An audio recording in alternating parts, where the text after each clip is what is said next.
Hello everyone. तो देखिए आज हम बात करते हैं रेजिस्टेंस के ऊपर। तो रेजिस्टेंस क्या होता है कि ये हमारे मटेरियल की प्रॉपर्टी होती है, यानी मटेरियल में ही रेजिस्टेंस होता है। जैसे कि हमारे पास सिल्वर हो गया, कॉपर हो गया, एल्युमिनियम हो गया। तो हमारे इन मटेरियल्स में रेजिस्टेंस जो होता है वो होता ही होता है, मतलब एक तरह से मटेरियल की क्या ये प्रॉपर्टी होती है। बेशक किसी मटेरियल का जो रेजिस्टेंस होगा वो कम होगा, लेकिन रेजिस्टेंस जो है वो होगा ही होगा।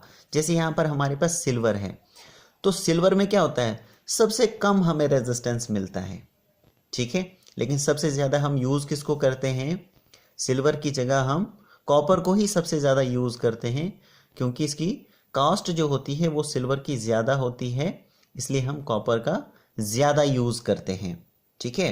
तो बस कहने का ये मतलब है कि जो हमारे पास मटेरियल होता है, जैसे कि सिल्वर एक मटेरियल है, कॉपर एक मटेरियल है, एल्युमिनियम इस तरीके से एक मटेरियल है, तो इनमें क्या होता है कि रेजिस्टेंस जो है वो होगा ही होगा, मतलब ये मटेरियल की ही प्रॉपर्टी होती है, ठीक है। जैसे इंसानों की ही बात कर लें तो हमारा भी क्या होता है, रेजिस्टेंस होता है। क्या होता है, रेजिस्टेंस होता है। जैसे मान लीजिए कि ये हमारे पास एक चार्जर है, और इस चार्जर से हमें क्या मिलता है, 5 वोल्ट का आउटपुट मिलता है, 5 वोल्ट हमारे पास आउटपुट मिलता है, और 1 एम्पियर की करंट मिलती है। तो ये जो 5 एम्पियर होती है, इससे हमें जो है झटका नहीं लगता है। क्यों? क्योंकि हमारी जो बॉडी होती है उसका रेजिस्टेंस जो है वो ज़्यादा होता है। तो ये हमारी बॉडी जो होती है एक तरह से इंसुलेटर की तरह काम करती है, यानी काफ़ी ज़्यादा रेजिस्टेंस होता है। तो इसलिए हमें जो ये 5 वोल्ट और 5 वोल्ट से जो हमें करंट मिलती है ये हमें महसूस नहीं होती है, यानी कि हमारा भी रेजिस्टेंस होता है, ठीक है। लेकिन वहीं अगर हम 230 वोल्ट की वोल्टेज को अगर हम इस तरीके से टच करते हैं तो हमें क्या होता है, झटका लगता है, क्योंकि हमारी जो बॉडी होती है वो इस वोल्टेज पर एक तरह से इंसुलेटर की तरह काम नहीं करती है, ठीक है। तो रेजिस्टेंस क्या होता है, रेजिस्टेंस जो होता है वो मटेरियल की अपनी प्रॉपर्टी होती है। और ये मटेरियल में जो रेजिस्टेंस होता है ये किस तरीके से आता है, देखिए फ्रेंड्स, मान लीजिए कि हमारे पास ये एक एल्युमिनियम ले लेते हैं जिसका एटॉमिक नंबर होता है 13। तो 13 एटॉमिक नंबर यानी 13 इसमें प्रोटॉन्स होंगे, यानी 13 पॉजिटिव चार्ज होगा और 13 इलेक्ट्रॉन्स होंगे। तो इस तरीके से बना लेते हैं। मान लीजिए कि ये हमारे पास एल्युमिनियम है, तो इसके न्यूक्लियस में सबसे अंदर क्या होंगे, प्रोटॉन्स होंगे, यानी पॉजिटिव चार्ज होगा। तो 13 एटॉमिक नंबर यानी 13 इसके पॉजिटिव चार्ज हैं, यानी 13 प्रोटॉन हैं, और 13 इसके इलेक्ट्रॉन्स होंगे जो कि इसके इर्द गिर्द में डिफरेंट यानी अलग अलग ऑर्बिट्स में घूम रहे होंगे। तो पहले वाले शेल में 2 इलेक्ट्रॉन्स आते हैं, दूसरे वाले में आते हैं 8, 3, 4, 5, 6, 7 और 8। तो 8 और 2 कितने हो गए, 10। तो लास्ट वाले शेल में यानी एल्युमिनियम का लास्ट वाला जो शेल होगा उसमें 3 इलेक्ट्रॉन्स आते हैं, ठीक है। अब मान लीजिए कि रूम टेम्परेचर हम रख लेते हैं 27 डिग्री सेल्सियस, ठीक है। तो मान लीजिए कि रूम टेम्परेचर की वजह से ये जो हमारे पास वैलेंस इलेक्ट्रॉन था वो यहाँ से निकल जाता है, यानी इसको एक थोड़ी सी एनर्जी मिल जाती है और ये यहाँ से निकल जाता है, ठीक है। क्योंकि ये एक तरह से यहाँ से न्यूक्लियाई फोर्स जो होती है उसके साथ भी वीकली जुड़ा होता है, क्योंकि डिस्टेंस बहुत ज़्यादा है, तो एक तरह से क्या होगा, वीकली जुड़ा होगा। तो इसलिए थोड़ी सी एनर्जी इसको मिलती है। तो रूम टेम्परेचर पर मान लीजिए कि एक इलेक्ट्रॉन यहाँ से निकल गया। तो अगर एक इलेक्ट्रॉन यहाँ से निकल जाता है, यानी एल्युमिनियम, मान लीजिए ये एल्युमिनियम है, एल्युमिनियम के 13 प्रोटॉन्स हैं, 13 इलेक्ट्रॉन्स हैं, तो एक इलेक्ट्रॉन अगर निकल गया तो कितने बचे, 12 इलेक्ट्रॉन बच गए। तो 13 प्रोटॉन तो हमारे पास फिक्स्ड रहेंगे, माइनस 12 इलेक्ट्रॉन, यानी एक बाहर निकल गया तो 12 बच गए। तो क्या आ जाएगा, +1 आ जाएगा, यानी बड़े के साथ जो साइन होता है वही हमारे पास आ जाता है। तो +1 का हमारे पास एटम के ऊपर चार्ज आ जाता है, जिसको हम आयन कहते हैं। क्या बोलते हैं, आयन कहते हैं। तो इसी तरीके से हमारे पास मान लीजिए कि ये एल्युमिनियम का पीस है, एक एल्युमिनियम का छोटा सा पीस है। तो अगर एल्युमिनियम का पीस है तो ये हमारे पास क्या होगा, एल्युमिनियम के एटम्स के साथ बना होगा, यानी बहुत सारे क्या होंगे इसमें, एल्युमिनियम के एटम्स होंगे। ठीक है, तो अगर एक एटम मतलब बिलियंस ऑफ एटम से ये जो हमारे पास एल्युमिनियम का पीस है ये बना होगा।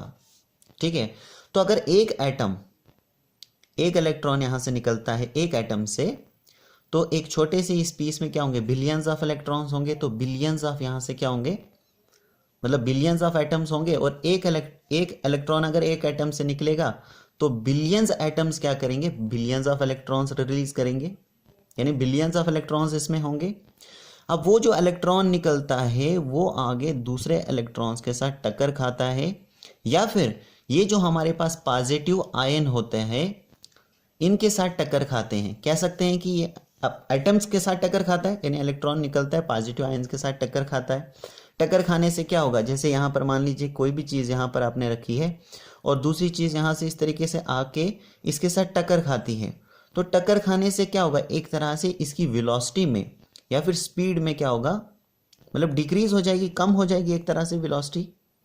फिर डिक्रीज होने के बाद ये जो इलेक्ट्रॉन होता है ये एक तरह से बहुत ही लाइट होता है। तो मान लीजिए जब इसने टक्कर खाई तो वो इस डायरेक्शन में चला गया। इस डायरेक्शन में जाने के बाद ये फिर से आगे इलेक्ट्रॉन्स के साथ टक्कर खाएगा या एटम के साथ टक्कर खाता है। तो टक्कर खाने से क्या हो जाता है, फिर मान लीजिए इस तरीके से यहाँ की तरफ आ जाता है। तो इस तरीके से ये जो हमारे पास इलेक्ट्रॉन है ये टक्कर खाते हुए, टक्कर खाते खाते क्या हो जाता है, आगे बढ़ता है। यानी इस तरीके से मान लीजिए जिगजैग मोशन में ये ट्रेवल करता है। तो कह सकते हैं कि ये एक तरह से क्या हो जाता है, इसका डिस्टेंस बढ़ जाता है, क्योंकि पहले ये मान लीजिए इस तरफ को इस तरीके से ट्रेवल कर रहा था, फिर इसको यहाँ पर टक्कर खाती है तो मान लीजिए इस तरफ चला गया। तो इस तरीके से जिगजैग मोशन में जब ये ट्रेवल करेगा तो इसको एक तरह से ज़्यादा टाइम लगेगा आगे बढ़ने में, या फिर कह सकते हैं कि इसको क्या हो रहा है, रेजिस्टेंस मिलता है। ठीक है, तो रेजिस्टेंस किस तरीके से मिलता है, जब इलेक्ट्रॉन आगे फ्लो करता है तो एटम के साथ टकराता है, या फिर कह सकते हैं कि पॉजिटिव आयन के साथ टकराता है, और टक्कर खाने के कारण इसकी वेलोसिटी में एक तरह से डिक्रीज हो जाता है, इसको ज़्यादा टाइम लगता है। तो कह सकते हैं कि एक तरह से इसको ये रेजिस्टेंस मिलता है। तो टक्कर खाने की वजह से क्या हो जाता है, कोई भी चीज़ अगर टकराती है तो क्या हो जाता है, वहाँ से कुछ न कुछ हीट रिलीज होती है, यानी कुछ न कुछ यहाँ से क्या होगा, हीट निकलेगी। तो एक इलेक्ट्रॉन अगर दूसरे इलेक्ट्रॉन के साथ, या एक इलेक्ट्रॉन जो है पॉजिटिव आयंस के साथ टक्कर खाएगा, ठीक है, तो टक्कर खाने से थोड़ी सी मान लीजिए यहाँ से थोड़ी सी हीट निकलती है।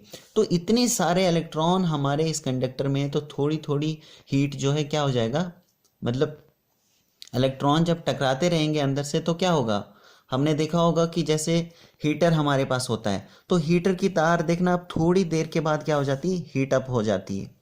ठीक है, गर्म हो जाती है। वो क्यों होती है, क्योंकि अंदर से वायर के अंदर से जो इलेक्ट्रॉन होते हैं वो आपस में टकराते रहते हैं।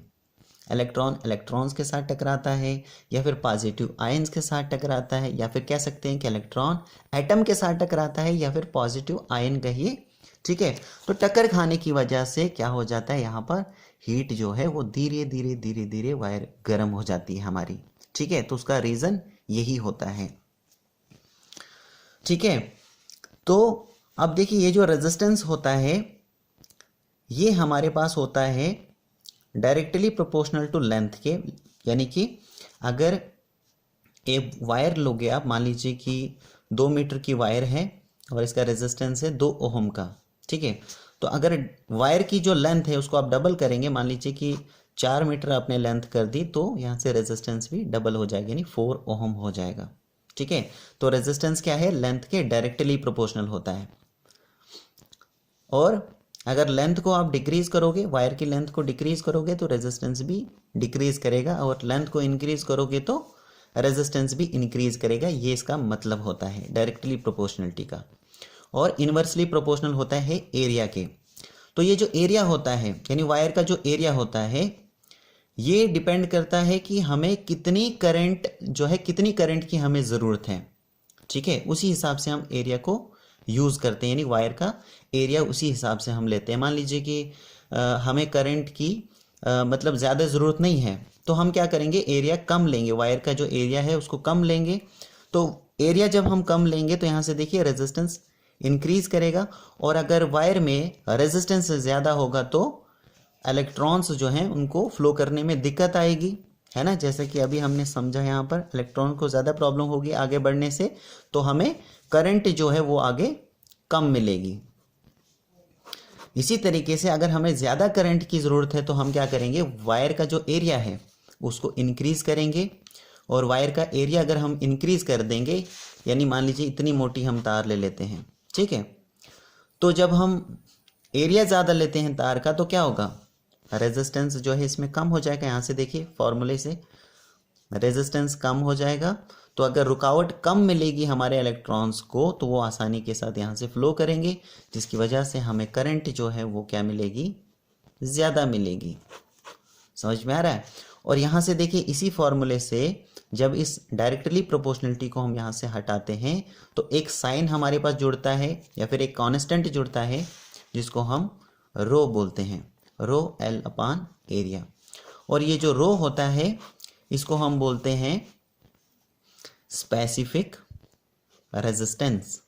स्पेसिफिक रेजिस्टेंस हम कहते हैं, या फिर इसी को हम बोलते हैं रेजिस्टिविटी, रेजिस्टिविटी, ठीक है। और ये जो रेजिस्टिविटी या फिर कहिए कि स्पेसिफिक रेजिस्टेंस होता है, इसकी वैल्यू जो होती है वो मटेरियल के हिसाब से कांस्टेंट होती है, ठीक है। जैसे हमारे पास एल्युमिनियम हो गया, सिल्वर हो गया, कॉपर हो गया, तो हर एक मटेरियल की यानी अलग अलग मटेरियल के लिए ये जो रेजिस्टिविटी होगी या फिर ये जो हमारे पास रो की वैल्यू होगी वो अलग अलग होगी, लेकिन मटेरियल के हिसाब से कांस्टेंट होगी, ठीक है।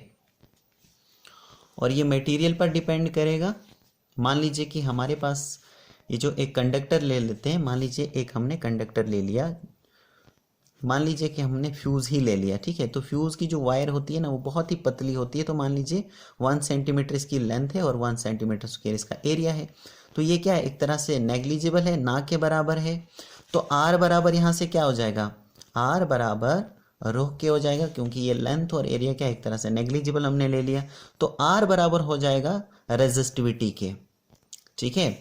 अब मान लीजिए हमने कॉपर लिया, ये कॉपर की ही वायर होती है, तो मान लीजिए कि ये जो हमारे पास कॉपर की वायर होती है तो इसकी जो रेजिस्टिविटी होती है वो क्या होती है 1.73 इंटू 10⁻⁻8 ओहम मीटर हो जाती है, ठीक है। तो यहाँ से हमारे पास रेजिस्टेंस क्या हो जाएगा फिर 1.73 इंटू 10⁻8 ओहम हो जाएगा, ठीक है। तो ये जो हमारे पास, बस यही समझिए कि ये जो रेजिस्टिविटी होती है या फिर स्पेसिफिक रेजिस्टेंस होता है, स्पेसिफिक रेजिस्टेंस जो होता है इसकी जो वैल्यू होती है वो मटेरियल पे डिपेंड करती है और उसी हिसाब से कांस्टेंट रहती है, ठीक है। और बाकी ये जो हमारे पास लेंथ और एरिया है ये तो हमारे पास वेरिएबल टर्म्स हैं, ठीक है। मतलब ये जो हैं चेंज होते जाएंगे। मान लीजिए किसी ने 10 मीटर तार हमने यूज़ की है, 10 मीटर की तार हमने यूज़ कर दिया, किसी ने 50 मीटर की तार यूज़ की है। इस तरीके से ये जो एरिया है, ठीक है, ये जो हमारे पास एरिया है, लेंथ हम उसी तरीके से लेंगे जिस तरीके से हमें ज़रूरत है। मान लीजिए कि कोई 10 मीटर की तार यूज़ कर रहा है या 50 मीटर की तार यूज़ कर रहा है, ठीक है। तो ये वेरिएबल टर्म्स है, यानी चेंज होते जाएंगे ये। और ये जो एरिया है ये भी हमारे पास वेरिएबल टर्म्स है, यानी ये भी चेंज होगी और ये डिपेंड करेगा कि हमें कितनी करंट आगे चाहिए, ठीक है। अगर ज़्यादा करंट चाहिए तो हम एरिया ज़्यादा लेंगे, कम करंट चाहिए तो हम उसी हिसाब से कम एरिया लेंगे तार का, यानी उतनी ही तार हम लेंगे। तो ये हमारे पास वेरिएबल टर्म्स है, यानी लेंथ और एरिया हमारे पास चेंज होने वाले हैं, ये वेरिएबल हैं, ये चेंज होंगे। लेकिन ये जो रेजिस्टिविटी है ये मटेरियल पे डिपेंड करेगी और उसी हिसाब से कांस्टेंट रहेगा, ठीक है। सो आई होप कि आपको ये पता लग गया होगा। So thank you very much.